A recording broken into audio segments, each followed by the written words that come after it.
മാന്യപ്രേക്ഷകർക്ക് എൻ്റെ പ്രണാമം. കഴിഞ്ഞ 2 ആഴ്ചകളായിട്ട്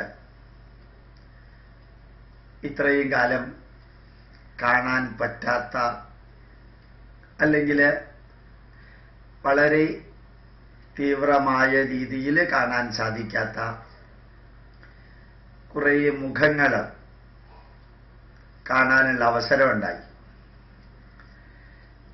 Indian institute of scientific heritage തിരുവനന്തപുരത്തെ റീജിയണൽ ക്യാൻസർ സെന്ററിലെ ഡോക്ടർ രാജീവ് എന്ന പ്രഗത്ഭനായ ഡോക്ടറുടെ സഹായത്തോടുകൂടി അവിടെ ചികിത്സയ്ക്ക് വരുന്ന വളരെ സാമ്പത്തികമായിട്ട് പുറകിൽ നിൽക്കുന്ന രോഗികൾക്ക് 6 മാസത്തിലൊരിക്കൽ ഇഞ്ചക്ഷൻ കൊടുക്കാനുള്ള മരുന്ന്, 3 മാസത്തിലൊരിക്കൽ കൊടുക്കാനുള്ള മരുന്ന്, 1 വർഷത്തിലൊരിക്കൽ കൊടുക്കാനുള്ള മരുന്ന്, അത് വളരെ കോസ്റ്റ്ലിയാണ്.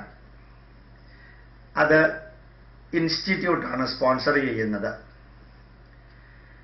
ഒരു 15 ദിവസം മുമ്പ് ഒരു വ്യക്തി 30,000 രൂപ ഇതിനു വേണ്ടി തന്നിരുന്നു. ഇന്നലെ ഒരമ്മ, അവരിടയ്ക്കിടയ്ക്ക് തരാറുണ്ട്, അവരും ഒരു 30,000 രൂപ തന്നു. ഇതിനിടയ്ക്ക് പലരും 5,000, 10,000 രൂപ 2-3 പേര് തന്നു. അതെല്ലാം ഈ ഡോക്ടർ രാജീവിൻ്റെ കത്തും കൊണ്ട് ഇൻസ്റ്റിറ്റ്യൂട്ടിലേക്ക് വരുന്നവർക്ക് 5,000-ഓ 6,000-ഓ രൂപ വെച്ച് ഇൻസ്റ്റിറ്റ്യൂട്ട് കൊടുക്കാറുണ്ട്. ഞാൻ അതിനെക്കുറിച്ച് യൂട്യൂബിൽ സൂചിപ്പിക്കുകയും ചെയ്തിരുന്നു. ഇന്നലെ അങ്ങനെ ഒരു ധനസഹായം സ്വീകരിക്കാനായിട്ട് എൻ്റെ വീട്ടിൽ ഇൻസ്റ്റിറ്റ്യൂട്ടിലേക്ക് വന്ന ഒരു 9ാം ക്ലാസ്സിൽ പഠിക്കുന്ന ഒരു കുട്ടിയും അവരുടെ അമ്മ, ആ അമ്മ മെലിഞ്ഞ് ശോഷിച്ച് ഒരു നൈറ്റി പോലെയുള്ള ഒരു ഡ്രസ്സ് ഇട്ട് മുമ്പിൽ വന്ന് തൊഴുതുകൊണ്ട് പറഞ്ഞു, ഡോക്ടർ രാജീവ് സാർ തന്ന കത്തുണ്ട് എന്ന്. ഞാൻ പെട്ടെന്ന് പറഞ്ഞു, എന്നെ വിളിക്കാതെ രാവിലെ 7 മണിക്ക് വന്നാൽ അങ്ങനെ ഡൊണേഷൻ കൊടുക്കാനുള്ള പൈസ എടുത്തു വെച്ചിട്ടില്ലല്ലോ. അവരുടെ മുഖവും ആ പെൺകുട്ടിയുടെ മുഖവും കണ്ടപ്പോൾ മറ്റൊന്നും ചിന്തിച്ചില്ല.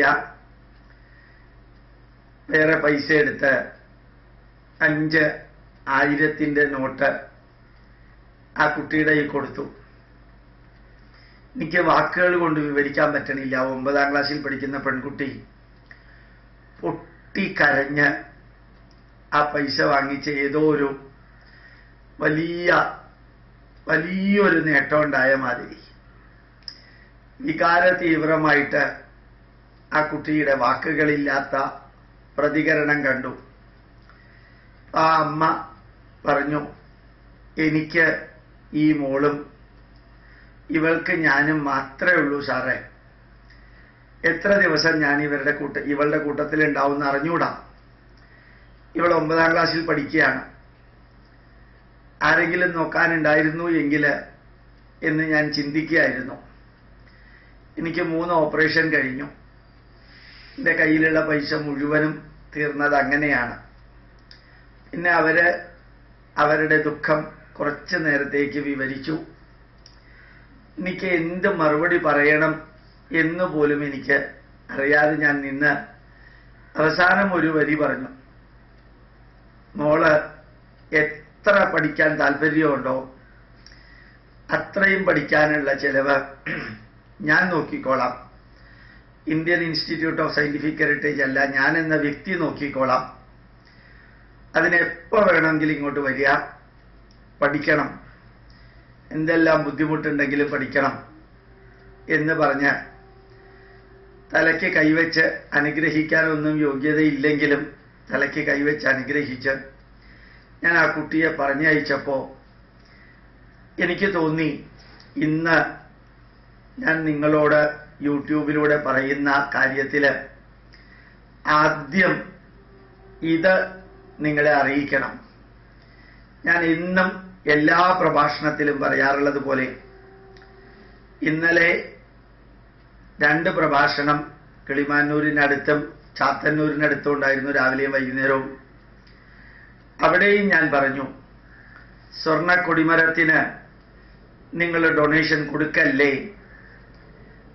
ആനയെ വെച്ച് ലക്ഷക്കണക്കിന് രൂപ ചെലവഴിച്ച് ഉത്സവം ആഘോഷിക്കാൻ പൈസ കൊടുക്കല്ലേ.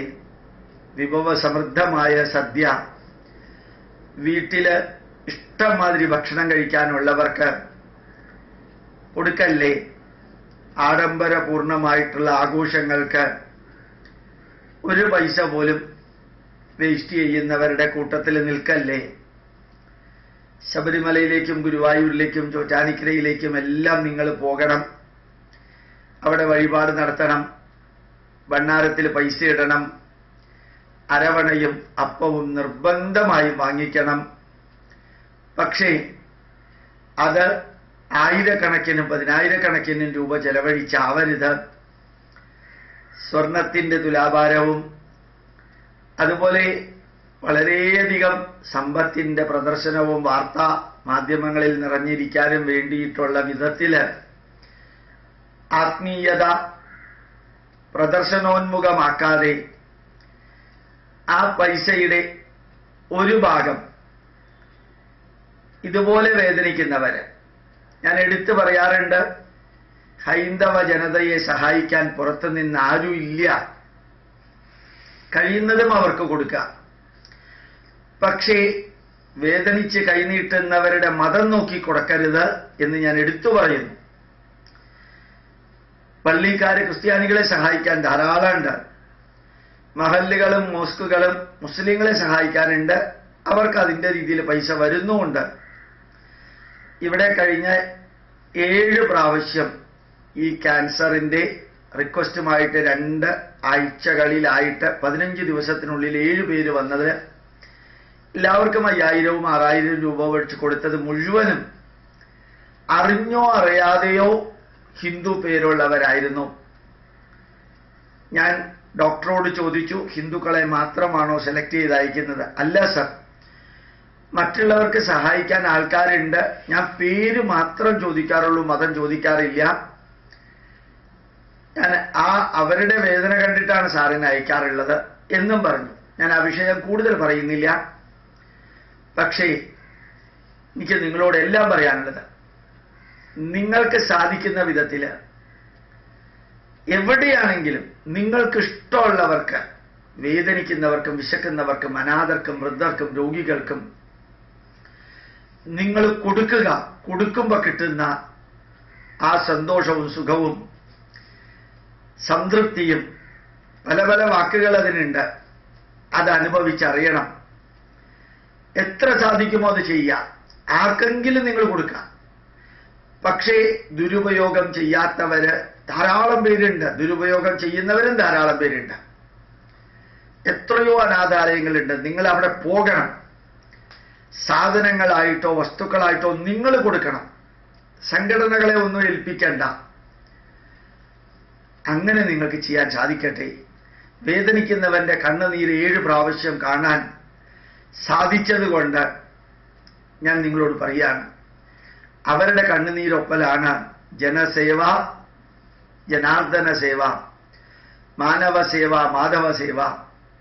ഇന്ന് ഞാൻ രാജീവ് സാറിന് SMS കൊടുത്തു, 5 പേരെ ഇങ്ങോട്ട് അയക്കുക, ഏറ്റവും ഡിസർവിംഗ് ആയിട്ടുള്ളവർക്ക് ഇവിടെ അവർക്ക് കൊടുക്കാനുള്ള പൈസ എടുത്തു വെച്ചിട്ടുണ്ടെന്ന്. ലോകത്തിലെ മറ്റേത് SMS അയക്കുമ്പോഴും കിട്ടിയതിനേക്കാൾ സംതൃപ്തി ഈ ചെറിയ SMS ഡോക്ടർ രാജീവ് സാർ RCCയിലുള്ളവർക്ക് അയച്ചപ്പോൾ എനിക്ക് കിട്ടി. അത് നിങ്ങൾ കാരണമാണ് ചെയ്തത്. എൻ്റെ ഇൻകത്തിന്റെ പെൻഷന്റെ ഭാഗം കൊടുക്കുന്ന പോലെ നിങ്ങൾ തരുന്നത് അവർക്ക് നേരിട്ട് കൊടുക്കാനുള്ള ഭാഗ്യം ഈ കഴിഞ്ഞ കുറേ ദിവസമായിട്ട് ഇൻസ്റ്റിറ്റ്യൂട്ടിന് ലഭിച്ചത് നിങ്ങളുമായിട്ട് പങ്കുവെക്കുന്നു. പ്രണാമം, നമസ്കാരം.